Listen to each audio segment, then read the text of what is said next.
இம்மட்டும் எங்களை நடத்தின எபினேசரே உமக்கு ஸ்தோத்திரம் ஸ்தோத்திரம் ஸ்தோத்திரம் ஐயா. ஒருவரும் சேரக்கூடாத ஒளியில் வாசம் பண்ணுகிறவரே, ஓ ஸ்தோத்திரம். கர்த்தர் நல்லவர், அவர் கிருபை என்றும் உள்ளது என்று நாங்கள் உம்மை துதிக்கிறோம் ஐயா. இயேசுவே, தாவீதின் குமாரனே உமக்கு ஸ்தோத்திரம் ஸ்தோத்திரம் ஐயா.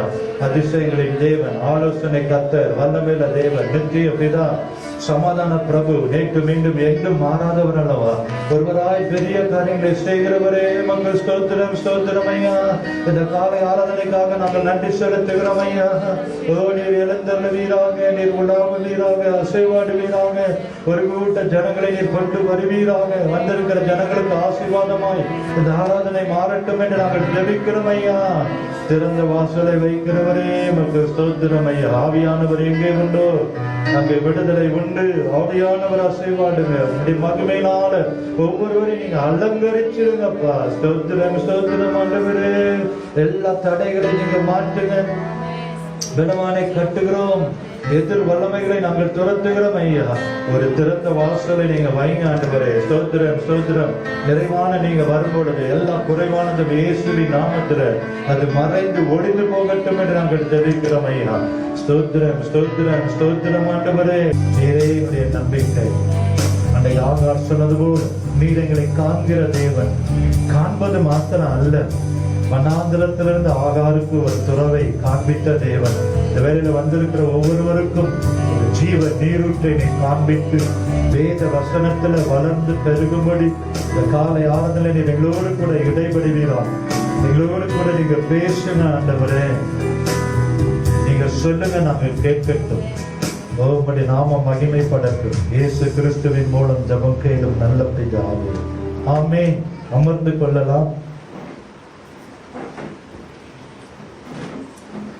மீண்டும் ஆண்டவரும் அன்பு இரட்சகருமாகிய இயேசு கிறிஸ்துவின் இனிதான நாமத்தில் இந்த ஒவ்வொருவரையும் அன்போடு கூட வாழ்த்துகிறேன். தேவன் தாமே இந்த காலை ஆராதனையை உங்களுக்கு ஆசீர்வாதமாய் மாற்றித்தர அவர் வல்லமையுள்ளவர். ஆமென்.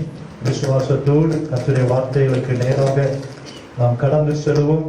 நிச்சயமாகவே தேவன் பெரிய காரியங்களை செய்வார்.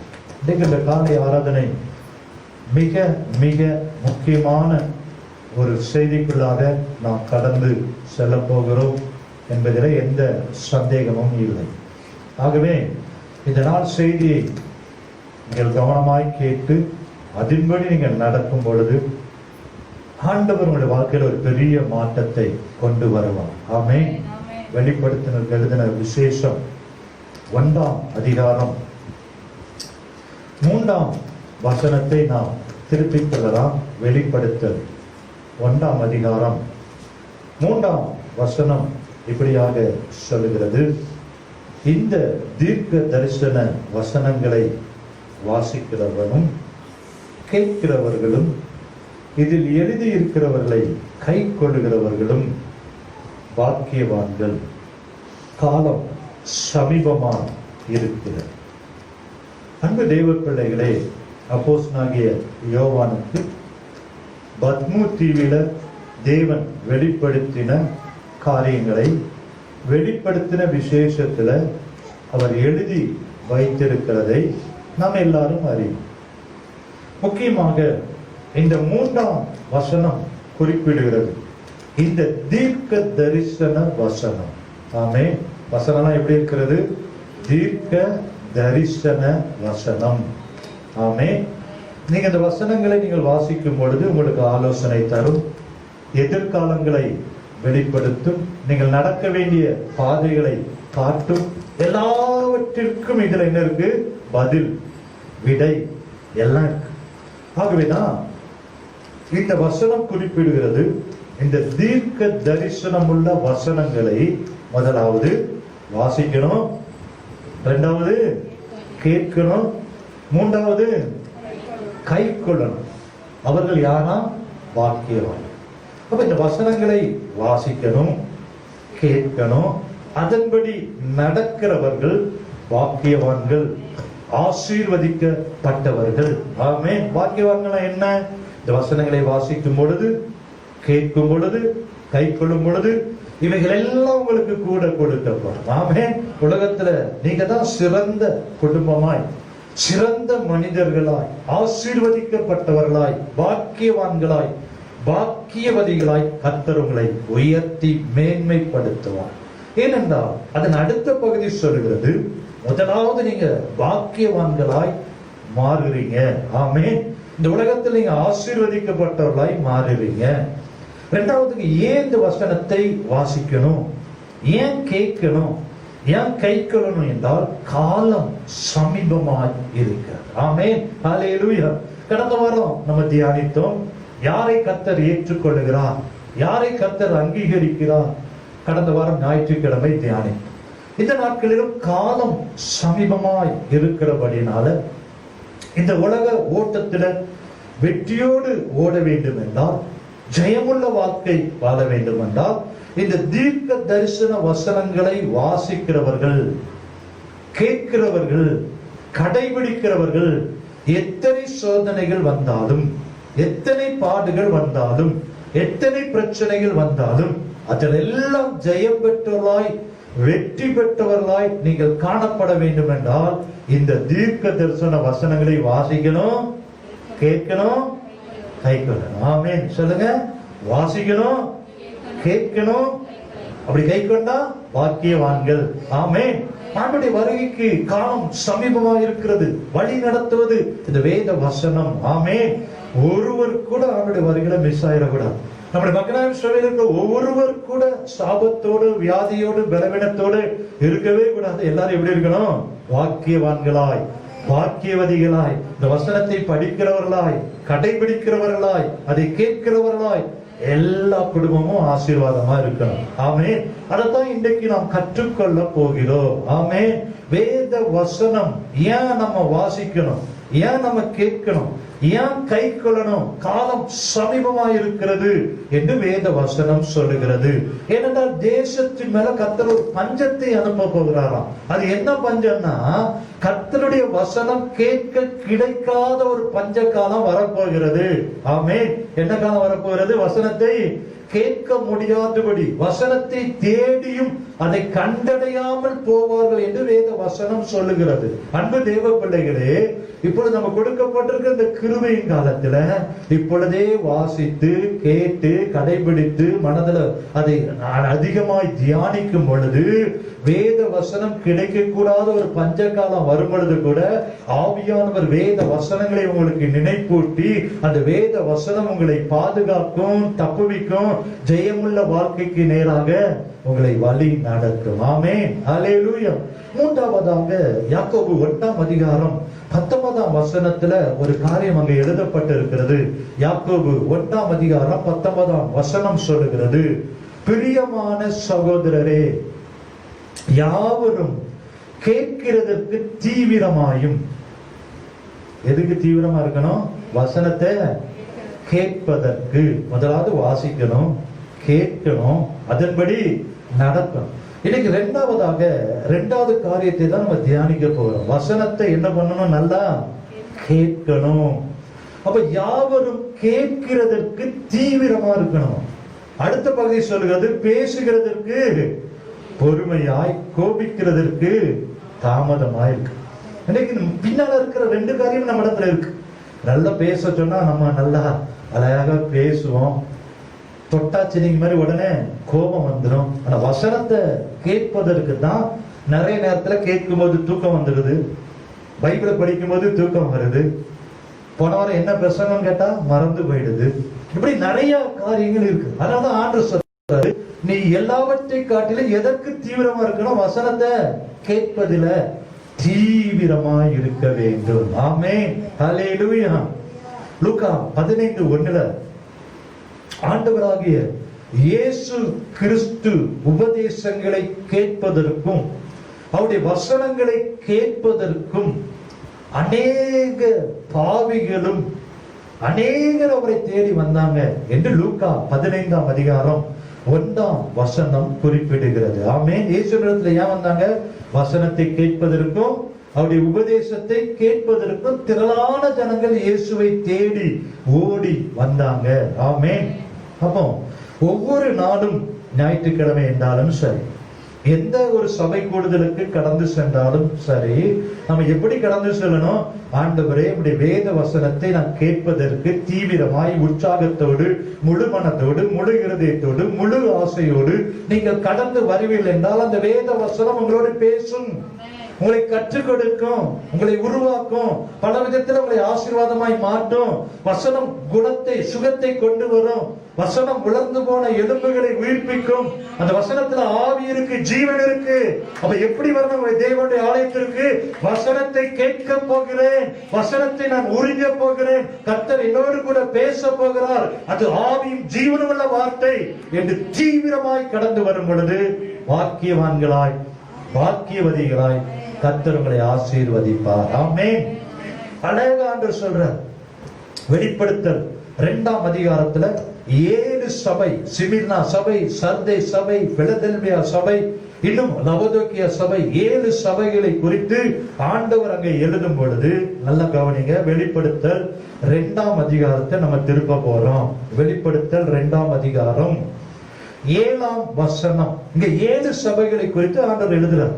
எபேசு சபை மாத்திரம் அல்ல, சிமிர்னா சபை, இன்னும் லவோதிக்கேயா சபை, தியத்திரா சபை. ஒவ்வொரு சபைக்கும் நல்லதையும் சொல்றாரு, குறைகளையும் சொல்றாரு. குறைகளை திருத்தும் பொழுது வருகிற ஆசீர்வாதத்தையும் அங்க எழுதப்பட்டிருக்கிறது 7 சபைகளில்.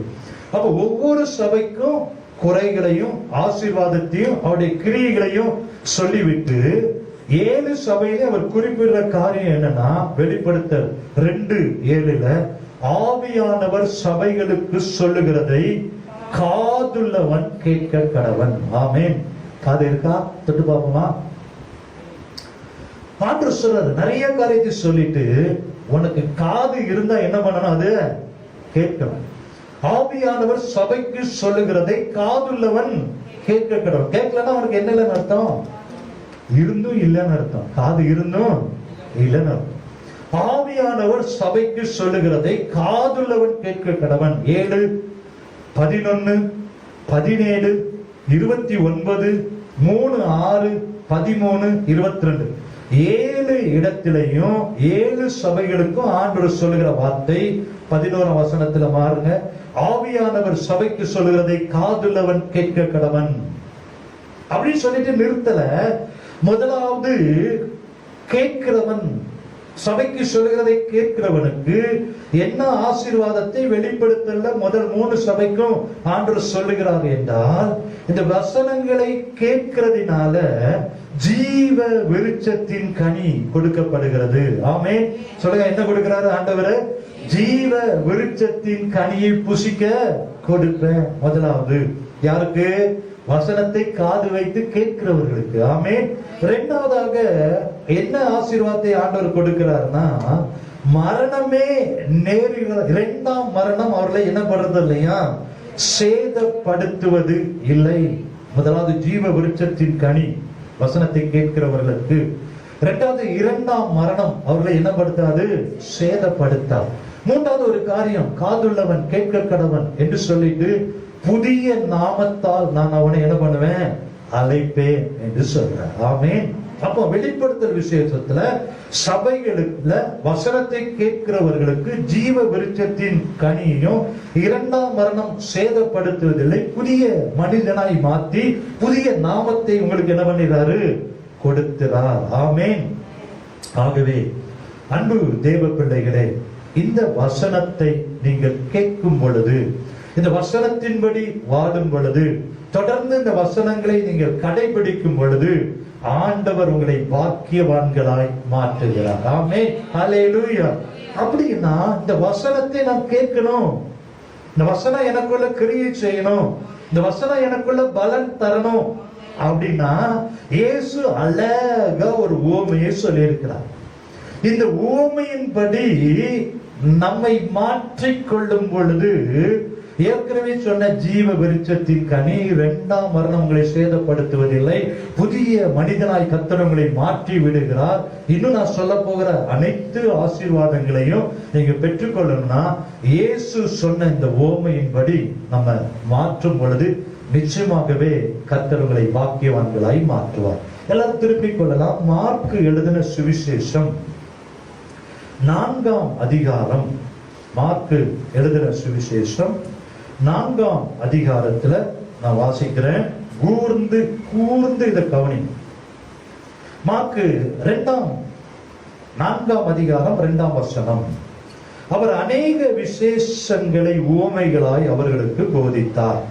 போதிக்கிற பொழுது அவர்களுக்கு சொன்னது, கேளுங்கள். கேட்கிறீங்களா? ஆண்டவர் ஆரம்பிக்கிறது எப்படி ஆரம்பிக்கிறாரு? கேளுங்கள். விதைக்கிறவன் ஒருவன் விதைக்க புறப்பட்டான்.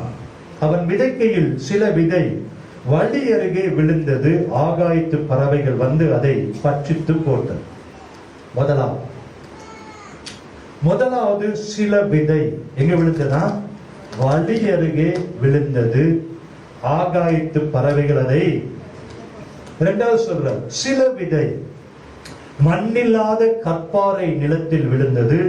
அதற்கு ஆழமான மண் இல்லாததினாலே சீக்கிரத்திலே முளைத்தது. வெயில் ஏறின போதோ தீந்து போய் வேறில்லாமையால் உலர்ந்து போயிற்று. மூன்றாவது சில விதை நல்ல நிலத்தில் விழுந்து ஓங்கி வளருகிற பயிராகி 1 30, 1 60, 1 100 பலன் கொடுத்தது. அப்படின்னு 3 வகையான விதைகளை குறித்து சொல்லிட்டு 4ஆவதாக நல்ல நிலத்துல விதைக்கப்பட்ட விதை அப்படின்னு சொல்றார். இதுல 3 விதமான இடத்துல விதைக்கப்பட்டவர்களை நம்ம என்ன பண்ணக்கூடாது? இருக்க கூடாது. அப்போ இதற்கு விளக்கத்தை இயேசு சொல்லுகிறார். 14ஆம் வசனத்துக்கு வந்துடலாம். விதைக்கிறவன் வசனத்தை என்ன பண்றான்? விதைக்கிறான். இருக்கீங்களா? கேட்கிறீங்களா?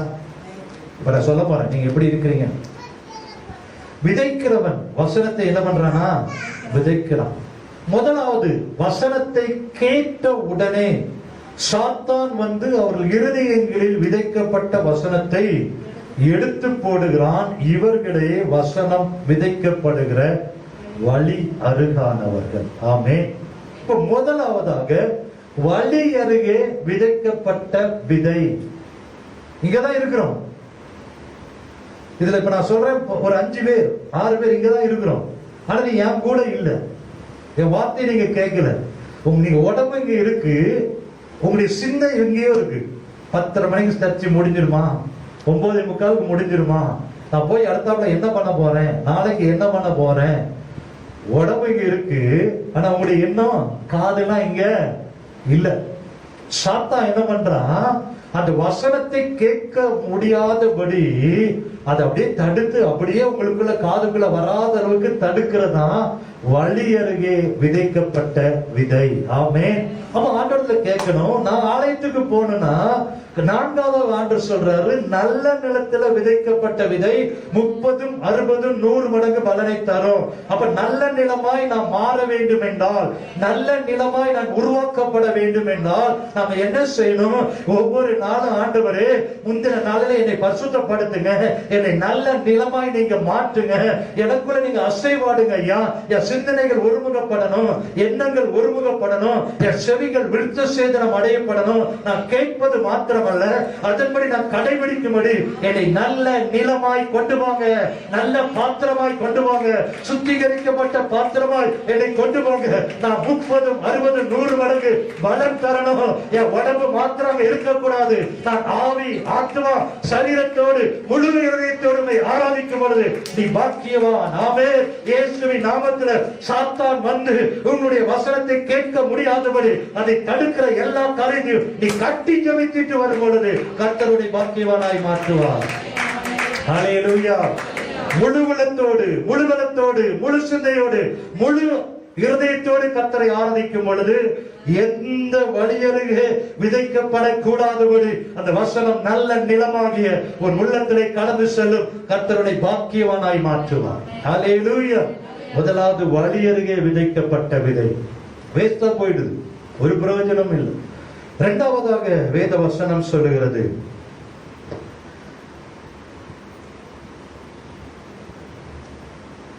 16ஆம் வசனம், அப்படியே வசனத்தை கேட்டவுடனே அதை சந்தோஷத்தோடு ஏற்றுக்கொண்டு தங்களுக்குள்ளே வேர் கொள்ளாதபடினால் கொஞ்ச காலம் மாத்திரம் நிலைத்திருக்கிறார்கள்.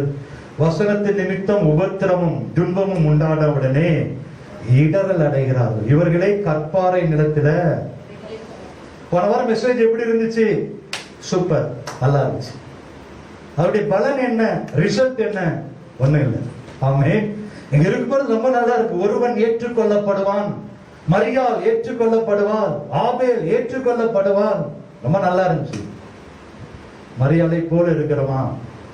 ஆபேலை போல இருக்கிறோமா? ஒப்பு கொடுத்திருக்கிறோமா?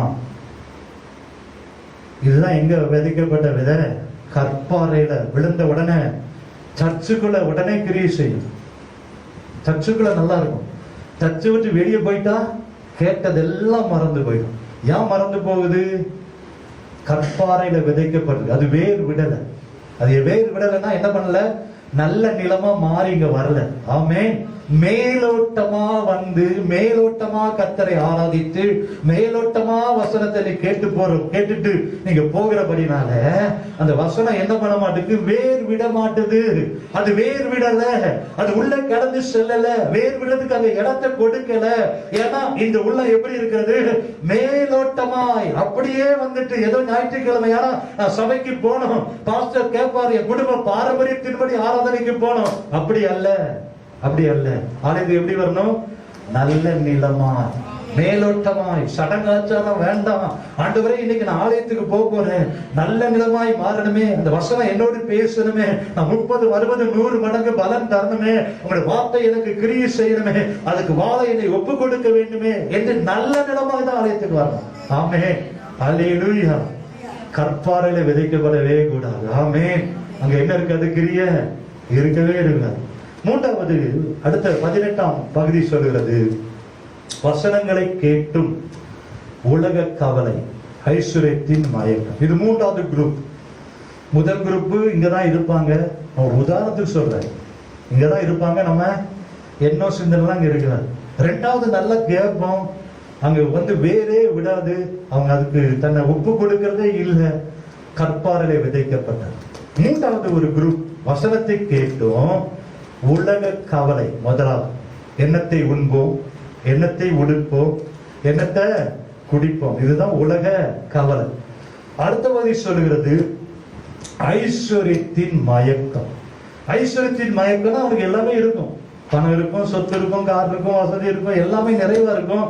ஆண்டவரை தேடுறது எதுக்காக தேடி வருவாங்கன்னா ஒரு ஞாயிற்றுக்கிழமை ஆலயத்துக்கு போனோம். அதுதான் ஐஸ்வர்யத்தின் மயக்கம். அப்ப எல்லாம் நிறைவா இருக்கும்போது ஆண்டவர் நிறைய பேர் என்ன பண்றது இல்ல, தேடுறதே இல்ல. வியாதி வந்தாதான், குறைவுகள் வந்தாதான், பிரச்சனை வந்தாதான் ஆண்டவரை தேடுகிறவர்கள் தான் அந்த முள்ளுள்ள இடங்களில விதைக்கப்பட்டவர்கள். அடுத்த பகுதி சொல்கிறது இச்சை, மற்றவைகளை பற்றி உண்டாகிற இச்சை. கர்த்தருடைய ஆலயத்துல பரிசுத்தமா இருப்போம், கர்த்தருடைய ஆலயத்துக்குள்ள வரும்பொழுது ஜெபிப்போம், ஆண்டவரோடு இருப்பாங்க. வெளியே போன உடனே எல்லாத்தையும் மறந்துட்டு உலகத்தோடு ஒத்து போய் அப்படியே வாழ்ற ஒரு வாழ்க்கை. இதுதான் முள்ளுள்ள இடங்களில விதைக்கப்பட்ட விதை. இந்த மூன்று காரியமும் பலன் தரவே தராது. நம்மை பாக்கியவானாய் மாற்றாது, பாக்கியவதியாய் மாற்றாது, கனி கொடுக்க வைக்காது, வசனத்துல விருத்தி அடைய வைக்காது. ஆகவே ஒவ்வொரு ஞாயிற்றுக்கிழமையும் வரும்போது நம்ம எப்படி வரணும்? நல்ல நிலமாய். ஆமென். அல்லேலூயா. ஆண்டவரே என்னை நல்ல நிலமாய் மாற்றுங்க ஆண்டவரே. வசனம் எனக்குள்ள அந்த வசனம் என்கிற விதை விதைக்கப்படும் பொழுது 30, 60, 100 மடங்கா பலன் கொடுக்கணும். என் குடும்பத்துல ஒரு ஆசீர்வாதம் வரணும், என் குடும்பத்துல ஒரு செழிப்பு வரணும் என்று நீங்க கேட்டு ஆயத்தத்தோடு ஜெபத்தோடு நீங்க வருவீங்கன்னா எல்லா செய்தியும் உங்களுக்கு ஆசீர்வாதமா இருக்கணும். கர்த்தர் உங்கள் குடும்பத்தை உயர்த்துவார். ஆமென். அல்லேலூயா. அப்ப வசனத்தை கேட்பது மாத்திரம் அல்ல, அது என்ன பண்ணணும்? வேர் விட்டு கனி கொடுத்து 30, 60, 100 மடங்கு பலனை கொடுக்கணும். அதுதான் ரிசல்ட். ஆமென். அல்லேலூயா. சரி, இப்ப நீங்க வசனத்தை கேட்கும் பொழுது என்னென்ன ஆசீர்வாதங்களை கர்த்தர் உங்களுக்கு வைத்திருக்கிறார், அதுதான் ரொம்ப முக்கியம். நான் வசனத்தை கேட்டா எனக்கு என்ன கிடைக்கும், நான் என்ன ஆசீர்வாதத்தை சுதந்திரிப்பேன் என்று கேட்பேன் என்றால், வசனத்தை கேட்பவர்களுக்கு ஏறக்குறைய 5 விதமான ஆசீர்வாதங்களை வேதம் சொல்லுகிறது. ஆமென். அல்லேலூயா. யாருக்கு? வசனத்தை வாசிக்கிறவங்களுக்கும், கேட்கிறவங்களுக்கும், கை கொள்ளுகிறவங்களுக்கும் நல்ல நிலத்துல விதைக்கப்பட்ட விதையாய் நீங்க கனி கொடுக்கிறவர்களுக்கு வேதம் 5 விதமான ஆசீர்வாதங்களை வைத்திருக்கிறது. ஆமென், ஹல்லேலூயா. எத்தனை பேர் அதை சுதந்திரிக்க ஆயத்தமா இருக்கிறீங்க? ஆமென், ஹல்லேலூயா.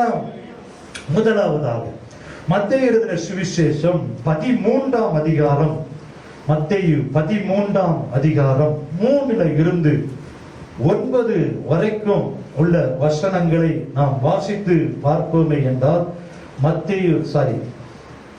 லூக்கா எழுதின சுவிசேஷம் 8ஆம் அதிகாரம் 20, 21ஆம் வசனத்தை நாம் திருப்பிக் கொள்ளலாம். லூக்கா எழுதின சுவிசேஷம் 8ஆம் அதிகாரம் 20, 21. நல்லா கவனிங்க. வசனத்தை கேட்கிறவர்கள், வசனத்தை கைக்கொள்கிறவர்கள், உபதேசத்தை கேட்கிறவர்கள். இயேசு கிறிஸ்து சொல்லுகிறார் லூக்கா 8, 20, 21, அப்பொழுது உம்முடைய தாயாரும் உம்முடைய சகோதரரும் உம்மை பார்க்க வேண்டும் என்று வெளியே நிற்கிறார்கள் என்று அவருக்கு அறிவித்தார்கள். இயேசுவின் தாயாரும் இயேசுவின் சகோதரரும் இயேசுவை சந்திக்கும்படி வந்திருக்கிறாங்க. இயேசுவினிடத்துல போய் உம்முடைய சகோதரரும் உம்முடைய தாயாரும் உம்மை பார்க்க வந்து நிற்கிறார்கள் என்று சொன்ன உடனே இயேசு கிறிஸ்து அருமையான ஒரு பதிலை சொல்லுகிறார். அது என்ன பதில்? அதற்கு அவர், நல்ல கவனிங்க, தேவனுடைய வசனத்தை கேட்டு, தேவனுடைய வசனத்தை கேட்டு அதன்படி செய்கிறவர்களே எனக்கு தாயும் எனக்கு சகோதரருமாய் இருக்கிறார்கள். ஆமென். இயேசு கிறிஸ்துவோடு அவரை பெற்றெடுத்த தாய், உடன் பிறந்த சகோதரர் நிற்கிறாங்க. வந்து சொன்ன இயேசு சொல்லுகிறார், என் வசனத்தை கேட்டு, தேவனுடைய வசனத்தை கேட்டு அதின்படி செய்கிறவர்களே எனக்கு தாயாரும் எனக்கு சகோதரருமாய் இருக்கிறார்கள். ஆமென். அப்ப முதலாவது இயேசு கிறிஸ்துவின் வசனத்தை கேட்கிறவர்கள், இயேசு கிறிஸ்துவின் வசனத்தின்படி நடக்கிறவர்கள், இயேசு கிறிஸ்துவின் வசனத்தை கைக்கொள்கிறவர்களுக்கு கர்த்தர் என்ன உறவை கொடுக்கிறார்? தாய், உடன் பிறந்த சகோதரன் சகோதரி, இரத்த சம்பந்தமான உறவுக்குள்ள நீங்க வந்து விடுறீங்க. எப்பொழுது? வசனத்தை கேட்கும் பொழுது. வசனத்தை கேட்கலாம் யாரு? இயேசு கிறிஸ்துவின் பெற்றோர், இயேசு கிறிஸ்துவின் சகோதரர்கள். தான் ஆடாவிட்டாலும் தன் சதை ஆடுமளவா கர்த்தருடைய வசனத்தை கேட்கிறவர்கள், கர்த்தருடைய வசனத்தின்படி நடக்கிறவங்க இயேசுவின் சகோதர சகோதரிகள். அப்படி இருக்கும் பொழுது, இரத்த சம்பந்தமான உறவுக்குள்ள நீங்க வரும் பொழுது எந்த சாத்தானோ, எந்த உபத்திரமோ, எந்த பிரச்சனையோ உங்களை மேற்கொள்ளவே முடியாது. வசனத்தை கேட்கிறவங்க, உபதேசத்தின்படி நடக்கிறவங்க இயேசுவின் உடன் பிறந்த சகோதர சகோதரிகள். ஆமென், ஹல்லேலூயா, ஹல்லேலூயா. முதலாவது ஒண்ணு அறிந்து கொள்ளணும், இயேசு கிறிஸ்துவின் வசனத்தை நீங்க கேட்க கேட்க அதன்படி நடக்க நடக்க கர்த்தர் இயேசு உங்களை பார்த்து சொல்லுகிறார், உங்களை நான் சகோதரர், ஆமென், உங்களை பார்த்து சிநேகிதர், ஆமென், உங்களுக்காக அவர் யாவற்றையும் செய்து முடிக்கிற இரத்த சம்பந்தமான அவருடைய உறவுக்குள்ள நீங்க கடந்து வந்துடுறீங்க. வேத வசனத்தை கேட்கிறவர்கள், நான் சொல்லல, வேதம் சொல்லுகிறது. ஆமென், ஹல்லேலூயா. அப்ப பெற்றெடுத்த தாயை காட்டிலும், கூட பிறந்த சகோதர சகோதரர்களை காட்டிலும் வேத வசனத்தை கேட்டு அதன்படி தேவன் வார்த்தையின்படி நடக்கிறவர்கள் அவருடைய சகோதரரும் தாயுமா மாறுறாங்க. ஆமென். ஆகவேதான் ஆண்டவர் சொன்னாரு லூக்கா 10ஆம் அதிகாரத்துல 39, 42 வாசித்தோம் என்றால், கடந்த வாரம் கூட நம்ம அதை தியானித்தோம். லூக்கா 10ஆம் அதிகாரம் 39, அவளுக்கு மரியாள் எனப்பட்ட ஒரு சகோதரி இருந்தால், அவர் இயேசுவின் பாதத்தருகே உட்கார்ந்து அவருடைய வசனத்தை கேட்டுக் கொண்டிருந்தார். மார்த்தா மரியாளை குறித்து நம்ம தியானித்தோம். மரியாள் இயேசுவின் பாதத்தில் உட்கார்ந்து வசனத்தை என்ன பண்ணாலாம்? கேட்டுக் கொண்டிருந்தார். இயேசு சொல்லுகிறார் 42ஆம் வசனத்துல, தேவையானது ஒன்றே, மரியாள் தன்னை விட்டு எடுபடாத. இப்ப மரியாள் யாரா மாறிட்டா? இதுவரைக்கும் யாரோ எவரோ அப்படி இருந்தா, ஆனா வசனத்தை கேட்ட உடனே நல்ல பார்ட்னரா மாறிட்டா. ஆமென், ஹல்லேலூயா. ஒரு 8 பெரிய ஸ்கூல்ல 2 பேர் சேர்ந்து பார்ட்னரா நடத்துறது போல, அங்கே இயேசுவுக்கு பார்ட்னரா மரியாள் மாறிட்டா நல்ல பங்குதாரர். ஆமென். நீங்க வசனத்தை கேட்டீங்கன்னா உங்க தொழிலுக்கு பார்ட்னர் இயேசு கிறிஸ்து, உங்கள் வேலை ஸ்தலத்துல பார்ட்னர் இயேசு கிறிஸ்து, உங்கள் எதிர்காலத்தை தருகிற நல்ல பங்குதாரர். நீங்க எதெல்லாம் செய்றீங்களோ அந்த பங்குதாரர் உங்களுக்கு சரியா கணக்கை தீர்த்திடுவார். ஆமென். அதுதான் நல்ல பங்குதாரர் என்று அர்த்தம். 10 மடங்கு ஆசீர்வாதம் வருதுன்னா கரெக்டா உங்க கணக்கை கர்த்தர் தீர்த்திடுவார். ஆமென். எதுலயும் நீங்க குறைஞ்சு போட மாட்டீங்க. உங்களுடைய பங்குதாரர் யாரு? உங்களுடைய பார்ட்னர் யாரு? வானத்தையும் பூமியையும் படைத்த சர்வ வல்லமையுள்ள தேவன் உங்களுக்கு பார்ட்னர். அப்ப உங்க தொழில் எப்படி இருக்கும்? விருத்தியாகும், அது வளரும். உங்களுக்கு நல்ல எதிர்காலத்தை கர்த்தர் தருவார். அவர் உங்களுக்கு பங்குதாரராக இருக்க வேண்டும் என்றால் வேத வசனத்தை கேட்கணும், வேத வசனத்தை கடைபிடிக்கணும். வேத வசனத்தின்படி நடக்கும் பொழுது அவர் உங்களை நல்ல பங்குதாரராய் ஏற்றுக் கொள்ளுகிறார். யார் பங்குதாரரா இருக்காரோ இல்லையோ, ஆண்டவர் உங்களுக்கு பங்குதாரரா இருந்தா அந்த காரியம் தான் ஜெயமாய் மாறும். ஆகவேதான் தாவீது சொல்றார், நீரே என் பங்கு. ஆமென். தாவீது நாளுக்கு நாள் விருத்தி அடைந்தான். சேனைகளின் தேவனாகிய கர்த்தர் அவரோடு கூட இருந்தார். ஆமென். அப்ப முதலாவது வேத வசனம் அவருக்கு தாயாரும் அவருக்கு சகோதரர், அவருடைய நல்ல பங்குதாரர். ஆமென். அப்ப நீங்க வேத வசனத்தை கேட்கிற நீங்களாம் யாரும் இயேசுனுடைய உடன் பிறந்த சகோதர சகோதரிகள். அவர் தான் உங்களுக்கு பார்ட்னர். ஆமென். அவர் தான் உங்களுடைய தொழிலுக்கு என. ஆமென். அப்படி நீங்க மாறுறீங்க வேத வசனத்தை கேட்கும் பொழுது. இரண்டாவதாக வேத வசனத்தை கேட்கும் பொழுது மார்க்கு 6ஆம் அதிகாரம் 34 இருந்து 36 வரைக்கும் வாசித்து பார்ப்போம். காரியங்களை அவர்களுக்கு உபதேசிக்க தொடங்கினார். வெகு நேரம் சென்ற பின்பு அவருடைய சீஷர்கள் அவரிடத்தில் வந்து, இது வனாந்தரமான இடம், வெகு நேரமும் ஆயிற்று, புசிக்கிறதுக்கு இவரிடத்துல ஒன்றுமே இல்லை. இயேசுவை தேடி அநேக மேய்ப்பன் இல்லாத ஆடுகளை போல இருக்கிற ஜனங்கள் இயேசுவின் உபதேசத்தை கேட்கும்படி வனாந்தரத்துல கூடி வந்து உட்கார்ந்து இருக்கிறான்.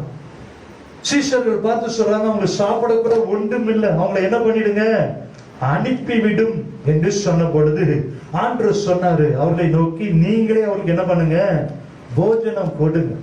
அப்ப இயேசுவின் உபதேசத்தை, கர்த்தருடைய வார்த்தையை, கர்த்தரை தேடி ஓடி வந்து வாஞ்சையோடு வனாந்தரமா இருந்தாலும் கர்த்தர் உங்களுடைய வாழ்க்கையில திருப்தி இல்லையா? உங்களுடைய வாழ்க்கையில வனாந்தரமா இருக்கிறதா?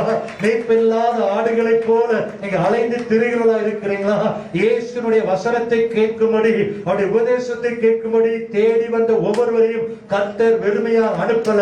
அவங்க வனாந்தரத்துல இருந்தாலும் திருப்திப்படுத்தினார், மீதமானதை எடுக்க வைத்தார். ஹல்லேலூயா.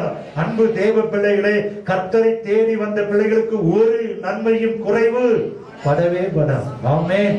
வேத வசனத்தை நேசிக்கிறவர்கள், கர்த்தரை வார்த்தை உறுதியாய் பற்றி கொள்ளுகிறவர்கள் ஒரு பொழுதும் வெட்கப்பட்டு போவதில்லை. அது வனாந்தரமா இருந்தாலும் கர்த்தர் உங்களை போஷிப்பார். எலியாவை வனாந்தரத்திலே காகங்களை கொண்டு போஷித்த தேவன், சாலிபாத் விதாவை போஷித்த தேவன் இன்றைக்கும் மாறாதவராய் இருக்கிறார். கர்த்தருடைய வேதத்தை நேசிக்கிறவர்களுக்கு மிகுந்த சமாதானம் உண்டு. பரிதபிக்கிறாரு, சோர்ந்து போவார்களே. அன்பு தேவ பிள்ளைகளே, ஒவ்வொரு ஞாயிற்றுக்கிழமையும் நீங்க தாகத்தோடு இந்த ஜனங்களை போல அடுத்த ஞாயிற்றுக்கிழமை எப்ப வருமோ, எப்பொழுது கர்த்தருடைய வார்த்தை நான் கேட்க போகிறேனோ என்ற எதிர்பார்ப்போடு நீங்கள் கடந்து வரும்பொழுது கர்த்தர் உங்களை வெறுமையாய் அனுப்புவது இல்லை. ஆமென். நீங்க வந்த வண்ணமாய் திரும்பி போவதில்லை. எந்த காரியத்தை எதிர்பார்த்து வருகிறீர்களோ அந்த காரியத்தை கர்த்தர் அற்புதங்களை செய்து அனுப்புவார். எப்பொழுது 3 நாளாய் வனாந்தரமாய் இருந்தாலும் ஆசையோடு கர்த்தருடைய வார்த்தையை கேட்கும்படி அவருடைய பாதத்தில் அமர்ந்திருக்கும் பொழுது சோர்ந்து போய் விடுகிற ஜனங்களை கர்த்தர் சத்துவத்தை கொடுத்து போஷித்து திருப்திப்படுத்தி மீதமானதை எடுக்க வைத்து எல்லாவற்றிலும் வாழ்ந்து சுகமாயிரு என்று அனுப்புவார். அப்ப கர்த்தருடைய ஆலயத்திற்கு எப்படி வரணும்? தாகத்தோடு, நல்ல நிலமாய், கர்த்தருடைய வார்த்தையை நான் பொறுமையோடு கேட்டு அந்த வார்த்தையில நான் ஒரு ஆசீர்வாதத்தை பெற்றுக் கொள்ள வேண்டும், கர்த்தர் என்ன சொல்லுவாரோ என்கிற ஏக்கத்தோடு வரும் பொழுது கர்த்தர் உங்களை ஒருபோதும் வந்த வண்ணமா அனுப்பவே மாட்டார். ஆமென். என்ன எதிர்பார்த்து வருகிறீர்களோ அந்த வார்த்தை உன்னை நோக்கி கடந்து வரும். என்ன தேவையோடு கடந்து வருகிறீர்களோ அந்த ஆலோசனை கர்த்தர் கொடுத்து அனுப்புவார். இயேசுவின் நாமத்துல கர்த்தர் உங்களை ஒருபோதும் ஆலயத்துல கர்த்தருடைய வார்த்தையை கேட்கும்படி கடந்து வந்திருக்கிற பிள்ளைகளுக்கு நிறைவான பலனை கொடுத்து அனுப்ப அவர் வல்லமையுள்ள தேவனாய் இருக்கிறார். ஆமென். 8ஆம் வசனம் சொல்கிறது, அவர்கள் சாப்பிட்டு திருப்தி அடைந்தார்கள். கர்த்தருடைய ஆலயத்தில் வந்தா வேத வசனம் உங்களோடு பேசணும், அந்த வேத வசனம் உங்களை திருப்திப்படுத்தணும், அந்த வேத வசனம் உங்களை போஷிக்கணும், அந்த வேத வசனம் உங்களை உயிர்ப்பிக்கணும், அந்த வேத வசனம் எல்லா விதத்திலும் உங்களுக்கு ஆசீர்வாதமா இருக்கணும். அதுதான் சபை கூடுதல். ஆமென். அதற்கு எப்படி வரணும்? நல்ல விதமா வரணும். ஆமென். தாகத்தோடு வரணும், எதிர்பார்ப்போடு வரணும், ஜெபத்தோடு வரணும். இந்த வசனம் எனக்கு இன்னைக்கு ஆண்டவர் என்னோடு கூட என்ன பேசுவாரோ என்று எதிர்பார்ப்போடு வந்தீங்கன்னா நிச்சயமா கர்த்தர் உங்களை ஆசீர்வதித்து பாக்கியவானாய் மாற்றி அனுப்ப வல்லமை உள்ளது. முதலாவதாக வசனத்தை கேட்கிறவர்கள் இயேசுவின் குடும்பத்திற்குள் வருகிறோம். இரண்டாவதாக வசனத்தை கேட்கிறவர்கள் திருப்தி அடைவார்கள், மீதமானதை எடுப்பார்கள். மூன்றாவதாக லூக்கா 5ஆம் அதிகாரம் 1ஆம் வசனம். லூக்கா எழுதின சுவிசேஷம் 5ஆம் அதிகாரம் 1ஆம் வசனம். கெனசரேத்து கடலருகே நின்ற பொழுது திரளான ஜனங்கள் வேத வசனத்தை, தேவ வசனத்தை கேட்கும்படி அவரிடத்தில் நெருங்கினார்கள். வசனத்தை நல்லா கவனிங்களேன். கெனசரேத்து கடலை இயேசு நிற்கிறார். அவரிடத்திலிருந்து புறப்படுகிற வார்த்தை வேத வசனத்தை, தேவ வசனத்தை கேட்கும்படி ஜனங்கள் என்ன பண்றாங்களா? நெருங்கினார்கள். ஆமென். ஆலயத்துக்கு வந்தா நம்ம சொல்றோம், என்கிட்ட வாங்க, பக்கத்துல வாங்க. ஆனா அம்மா 1000 ரூபாய் கொடுத்தாங்கன்னா நம்ம போய் ரேஷன் கடையில் எப்படி நிற்போம்? ஆனா கர்த்தருடைய ஆலயத்துல வரும் பொழுது எப்படி வரணும்? படிக்கட்டுல ஏறீங்கன்னு வச்சுங்களேன். ஜெம்மி மாமால ஏறினா, பின்னாடி ரேச்சல் ஏறினா அவளை பிடிச்சி கீழே இழுத்து போட்டு நான் போய் முதல் சீட்ல உட்காரணும். அப்படி வரணும். அப்படிதான் கலிலேயா கெனசரேத்து கடல்ல இயேசு நிக்கிறாரு. அப்படி வசனத்தை கேட்கும்படி ஒவ்வொருத்தரும் அப்படி தள்ளி விட்டுட்டு நெருங்கி அடி முண்டி பிடிச்சு ஓடி வந்து அப்படி நிக்கிறான். அப்படிதான் வசனம் தருது. கெனசரேத்து கடல் அருகே வசனத்தை கேட்கும்படி என்ன பண்ணாங்களா? நெருங்கினார்கள். ஆமே. நான் ஏற்கனவே சொன்னேன், நிறைய சபையில பார்த்தோம்னா அடிச்சு பிடிச்சு இப்படி வந்து உட்கார்ந்து இருக்கிறத பார்க்கும்போது எனக்குலாம் ஒரு பெரிய சந்தோஷங்க. ஆமே. திருப்பத்தூர்ல உபவாச கூட்டம் நடக்கும். இந்த இடத்தை பிடிக்கிறதுக்குனே முதல் நாள் காலைல வந்துடுவான். வந்து சுட்கேஸு பெட்டியில அதுல வச்சு ஒரு கயிறு போட்டு அதுல கட்டி வச்சுட்டு போயிடுவாங்க. ஏன்னா அந்த இடம் அவங்களுக்கு வேணும், அந்த இடத்த விட்டு கொடுக்கவே மாட்டாங்க. ரெகுலரா திருப்பத்தூர்ல பாத்தீங்கன்னா ஒரு குறிப்பிட்ட நபர்கள் வழக்கமான அந்த இடத்துல உட்கார்ந்து இருப்பதை பார்க்கலாம். வேற யாருக்கும் அந்த இடத்தை விட்டு கொடுக்கவே மாட்டாங்க. எதுக்கு? வேத வசனத்தை கேட்கும்படி, அப்படி பிரசனத்துல இருக்கும்படி. அப்ப எப்படியாவது அந்த பலிபீடத்திலிருந்து எனக்கு ஒரு வார்த்தை வந்துடாதா, ஒரு தொடுதல் எனக்கு கிடைச்சிடாதா, அப்படி நெருங்கி அமர்ந்திருக்கும் பொழுது கர்த்தர் நிச்சயமாகவே அற்புதங்களை செய்வார். ஆமென். ஹல்லேலூயா. தொடர்ந்து அந்த வசனத்தை வாசித்து பார்த்தோம் என்றால், வேத வசனத்தை கேட்கும்படி கெனசரேத்து கடலருகே ஒரு கூட்ட ஜனங்கள் நெருங்கி இருக்கிறாங்க. இயேசுவின் கண்கள் அங்கே பார்க்கிறது. அந்த கடற்கரையில 2 வெறுமையான படகுகளை என் தேவன் பார்க்கிறார். இரவு முழுதும் பிரயாசப்பட்டு ஒரு மீன் கூட கிடைக்கல. அன்பு தேவ பிள்ளைகளே, வேத வசனத்தை கேட்கும்படி நீ தாகத்தோடு ஓடி வருவே என்றால் கர்த்தர் உன் இருதயத்தை பார்ப்பார். வெறுமையோடு நீ வந்திருக்கிறாயோ, அவமானத்தோடு வந்திருக்கிறாயோ, ஒரு பலன் கிடைக்கவில்லையோ, இயேசுவின் கண்கள் நெருங்கி அடித்து வேத வசனத்தை கேட்கும்படி ஓடி வரும். நிறைவான படகு அல்ல, வெறுமையான படகை இயேசு கண்டார். ஆமென். அன்பு தேவ பிள்ளைகளே, கர்த்தருடைய வேத வசனத்தை கேட்கும்படி ஆசையோடு நெருக்கி அடித்து விசுவாசத்தோடு நம்பிக்கையோடு நீங்க ஓடி வந்தீங்கன்னா, என்ன வெறுமையாய் நீங்க கடந்து வந்தாலும் என் இயேசுவின் கண்கள் உங்களுடைய வெறுமையை பார்க்கும். ஹல்லேலூயா. அந்த 2 படகுகளில ஒன்றிலே என் இயேசு ஏறினார். அது பேதுருடையதா இருந்தது. ஆமென். ஹல்லேலூயா. அன்பு தேவ பிள்ளைகளே, வசனத்தை கேட்க ஒரு ஆசை, வசனத்தை கேட்க ஒரு விருப்பம், வசனத்தின்படி வாழ ஒரு அர்ப்பணிப்பு கடந்து வருவீர்கள் என்றால் உங்களுடைய வெறுமைகள் மாறும், வெட்கம் மாறும், தோல்வி ஜெயமாய் மாறும். பேதுரு பார்த்து ஆண்டு சொல்றாரு, ஆழத்துல கொண்டு வலைய போடுவா. இரவு முழுதும் பிரயாசப்பட்டேன், ஒரு மீன் கூட கிடைக்கல. இரவு முழுவதும் இந்த கடற்கரையில எவ்வளவோ முயற்சி பண்ணி பார்த்துட்டேன், ஒரு மீன் கூட கிடைக்கல. பேதுரு சொல்லுகிறார், ஆகிலும் உங்களுடைய வார்த்தையின்படியே வலையை போடுகிறேன். அன்பு தேவ பிள்ளைகளே, இன்றைக்கு ஆண்டவர் சொல்லிக் கொடுக்கிற ரகசியம் என்ன? வேதம் என்ன சொல்லுகிறது? பிசாசுக்கு எதிர்த்து நில், அப்பொழுது அவன் ஓடி போவான். நீ கீழாகாமல் வாழாவாய். ஆண்டவர் கடன் வாங்குவதில்லை, நான் கடன் கொடுக்கிற பாத்திரமாய் என்னை மாற்றுவார். வேத வசனம் சொல்லி இருக்கிறதே, வேத வசனம் எழுதி இருக்கிறதே. கர்த்தர் என்னோடு உடன்படிக்கை பண்ணி இருக்கிறாரே. அவருடைய வார்த்தையை பேச பேச கர்த்தருடைய கீழாக்காமல் மேலாக்குவார், வாழாக்காமல் தலையாக்குவார். இனி ஒரு சாபமும் எனக்கு இராது.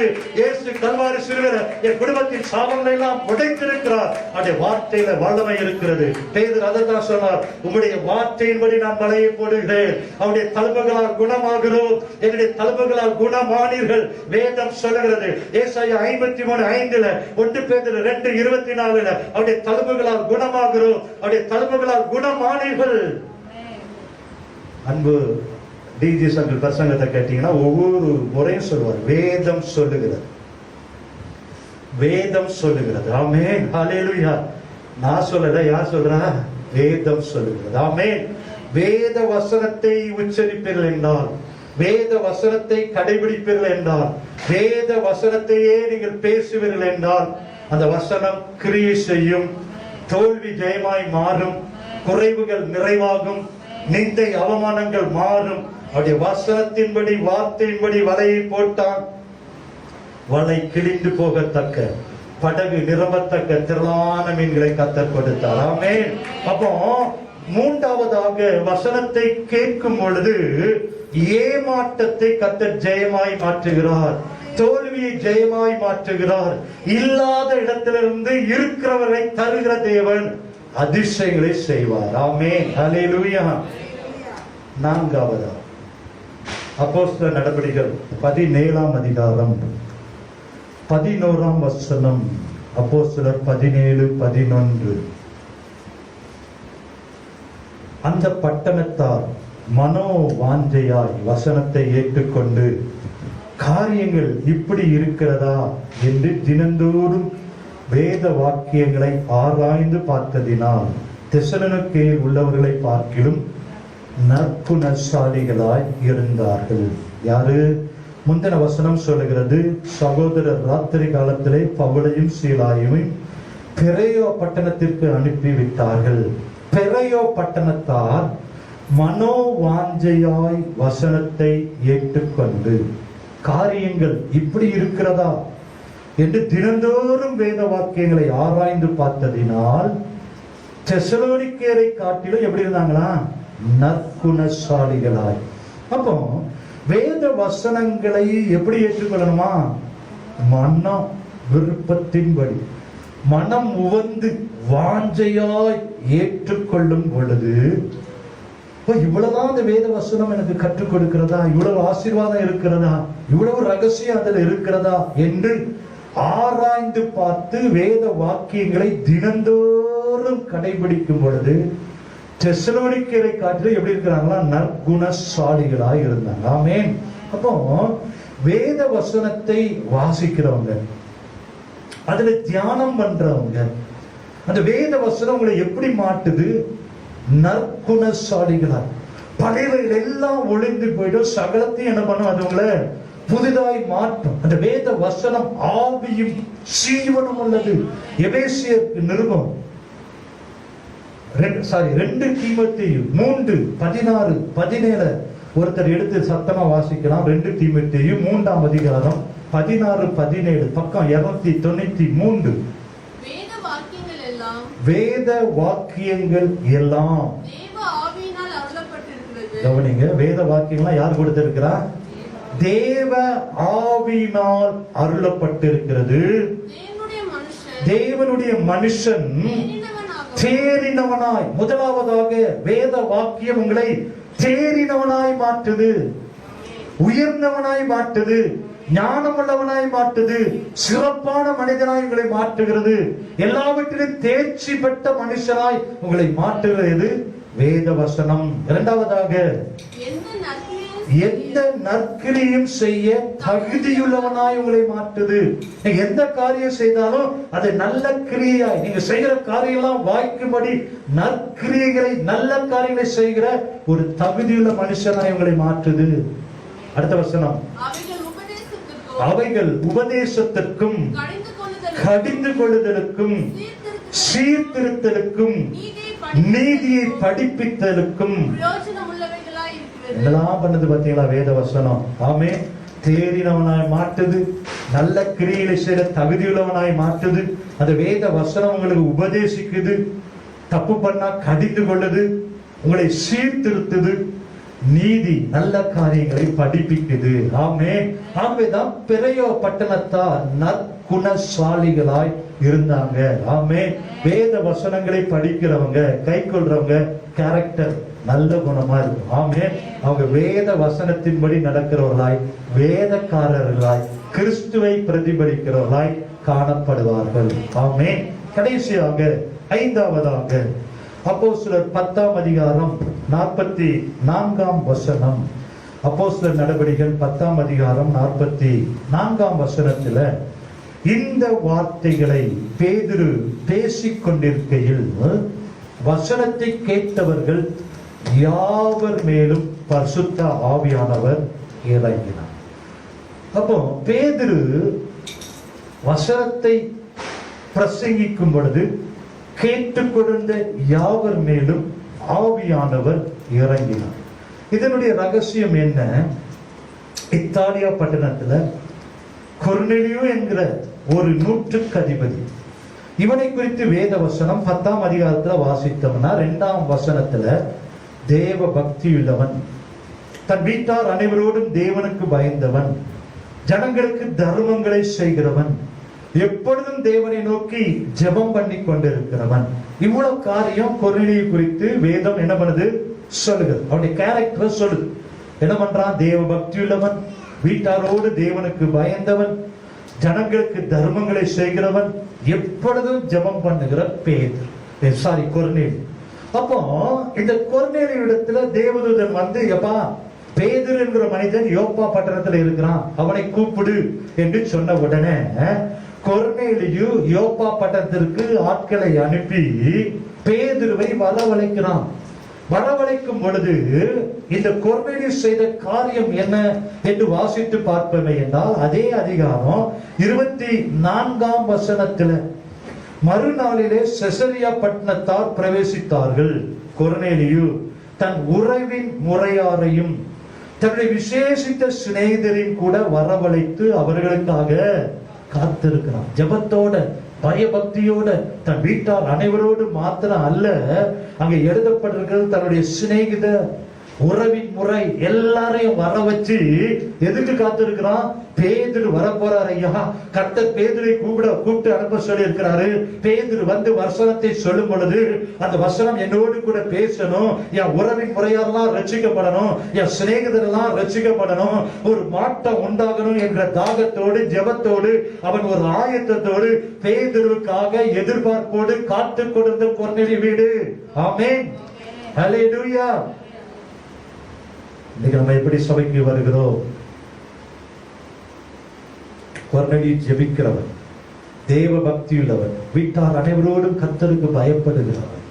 ஒரு பேதுருவை கூப்பிட்ட உடனே சும்மா ஏனோ தானு இருக்கல, தன் உறவின் முறையா, தன்னுடைய ரிலேஷன், தன்னுடைய ஃப்ரெண்டு எல்லாரையும் கூப்பிட்டு பேதுருக்காக ஒரு தாகத்தோடு வீட்டுல ஆயத்தம் பண்ணி காத்திருக்கிறான்.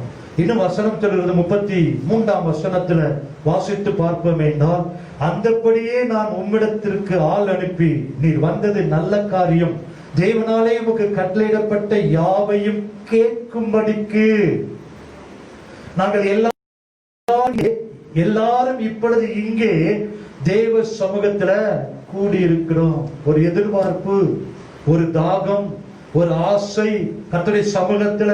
பேதுரு என்ன வார்த்தை கொண்டு போக போதகர் பிரசங்கம் பண்ணுவார், உங்களுக்கு ஒரு சுகம் கிடைக்கும், உங்களுக்கு ஒரு அற்புதம் நடக்கும் என்று நீங்கள் ஆயத்தத்தோடு ஆயத்தப்படு, உன்னுடனே கூடின எல்லா ஜனத்தையும் ஆயத்தப்படுத்து என்கிற வார்த்தையின்படியே ஒரு எதிர்பார்ப்போடு ஒரு கொர்நேலியை போல நீங்கள் ஜனங்களை ஆயத்தப்படுத்தி எதிர்பார்ப்போடு கடந்து வரவில்லை என்றால் வசனத்தை கேட்டுக் கொண்டிருக்கிற யாவர் மேலும் ஆவியானவர் இறங்கி வருவார் என்பதில் எந்த சந்தேகம் இல்லை. ஆமென், ஹல்லேலூயா. அத்தனை பேருக்கு பின்மாறி மலையை கர்த்தர் தருவார். ஆமென். கேட்டுக்கொண்டிருக்கிற யாவர் மேலும் என்ன பண்ணார்? ஆவியானவர் இறங்கினார். பல பாஷைகளை பேசுறாங்க. அநேகர் அங்க பார்த்து பரிசுத்த ஆவியை பெற்ற இவர்களுக்கு ஞான ஸ்நானம் பெறாதபடிக்கு எவனாயிரம் தண்ணீரை விளக்கலாமா என்று சொல்லி கர்த்தருடைய நாமத்தினாலே அவர்களுக்கு என்ன பண்ணாங்களா? ஞான ஸ்நானம் கொடுத்தாங்க. அப்படிப்பட்ட ஒரு எழுப்புதல் உண்டாகும்னா கொர்நேலியை போல நம்மை ஒப்பு கொடுக்கும் பொழுது, தாகத்தோடு இருக்கும் பொழுது நிச்சயமா சபையில் ஒரு பெரிய எழுப்புதலை கர்த்தர் தருவார். ஆமென். லூக்கா 24:32 நடந்தது போல நம்முடைய சபையிலே நடக்க வேண்டும் என்றால் அங்கு எழுதப்பட்டிருக்கிறதை கேட்கும் பொழுது 60-100 மடங்காக பலன் தரும். அன்பு தேவ பிள்ளைகளே, காலம் சமீபமாயிருக்கிறது. ஆகவே நீங்கள் எல்லாரும் பாக்கியவான்களாய் பாக்கியவதிகளாய் ஆசீர்வாதத்தை பெற்றுக்கொள்ள வேண்டும் என்றால் வழி அருகே விதைக்கப்பட்ட விதையாக அல்ல, கற்பாறையில விதைக்கப்பட்ட விதையாக அல்ல, முட்கள் நடுவிலே விதைக்கப்பட்ட விதையாக அல்ல. ஆண்டவரே, என்னை நல்ல நிலமாய் நான் ஒப்பு கொடுக்கிற ஆண்டவரே, ஒவ்வொரு முறையும் நான் வசனத்தை கேட்கும் பொழுது என் வாழ்க்கையில் அந்த வசனம் 30-60-100 மடங்கு பலன் தரணும் என்று ஜெபத்தோடு கடந்து நீங்க வருவீர்களே. வழி அருகே விதைக்கப்பட்ட விதையாக என் வாழ்க்கையில இருந்திருந்தால் அப்பா, அந்த சூழ்நிலைகள் எல்லாம் மாறட்டும். ஒருவேளை வசனத்தை கேட்டு அது கற்பாறை வேர்விட முடியாதபடி அது அப்படியே தீந்து போனது போல இருக்கக்கூடாது. முட்கள் நடுவில நான் விதைக்கப்படக்கூடாது. நல்ல நிலமாய் என்னை மாற்றுனப்பா. நல்ல நிலமாய் மாறும் பொழுது 30-60-100 மடங்கு பலன் தருமளவா நான் வாழ்க்கையில கனி கொடுக்கணும். ஸ்தோத்திரம், ஸ்தோத்திரம். எத்தனை பேர் விரும்புறீங்க? நல்ல கரங்களை உயர்த்தி ஆண்டவரை பார்த்து கேளுங்க. இந்த வசனத்திற்கு நான் என்னை ஒப்பு கொடுக்கிறேன்னு சொல்றவங்க, என்னை நல்ல நிலமாய் மாற்றுங்க ஆண்டவரே. வசனத்தை நான் கேட்கணும், அதை கடைபிடிக்கணும், வாசிக்கணும். என்னை பாக்கியவானாய் மாற்றிடுங்க, பாக்கியவதியாய் மாற்றிடுங்க ஆண்டவரே. ஸ்தோத்திரம், ஸ்தோத்திரம் ஐயா. என்னை அர்ப்பணிக்கிறேன், ஒப்பு கொடுக்கிறப்பா. எங்க சபையில எல்லாரும் கனி கொடுக்கணும், எல்லாரும் கனி கொடுக்கணும். 30-60-100 மடங்கு பலன் தரணும். அப்படி வசனத்தை கேட்கும் பொழுது ஒவ்வொருவரையும் அப்பா நம்முடைய குடும்பத்துக்குள்ள நீங்க கொண்டு வந்துடுறீங்க, ரத்த உறவுக்குள்ள எல்லாரையும் நீங்க கொண்டு வந்துடுறீங்க அல்லவா? வசனத்தை கேட்கிற பிள்ளைகள், அதன்படி நடக்கிற பிள்ளைகள் எல்லாம் ரத்த கோட்டைகளை கொண்டு வருகிறீங்களே. இந்த இடத்துல வந்து இறங்கி வந்தது போல இப்பொழுது எங்கள் சபையில நீர் இறங்கி வருவீராக, அசைவாடுவீராக. எல்லா வியாதிகள் பலவீனங்கள் எல்லாம் மாறட்டும் ஐயா. தேவைகள் எல்லாம் சந்திக்கப்படட்டும். ஒவ்வொருவரையும் நீர் அப்படியே உருவாக்குகிறபடியா, மாற்றுகிறபடியா. வசனத்திலே எங்கள் சபை தேறினதாய், வசனத்திலே வளருகிறதாய், வசனத்திலே எங்கள் சபை கட்டப்படுகிறதாய் நீங்க மாற்றுங்க. ஒவ்வொருவரையும் நீர் அப்படி மாற்றுகிறபடியா. ஸ்தோத்திரம் ஐயா. வருகிற நாட்களில் பெரையா பட்டணத்தால் மனோ வாஞ்சையாய் வசனத்தை கேட்டபடி ஏற்றுக்கொண்டபடினால அதை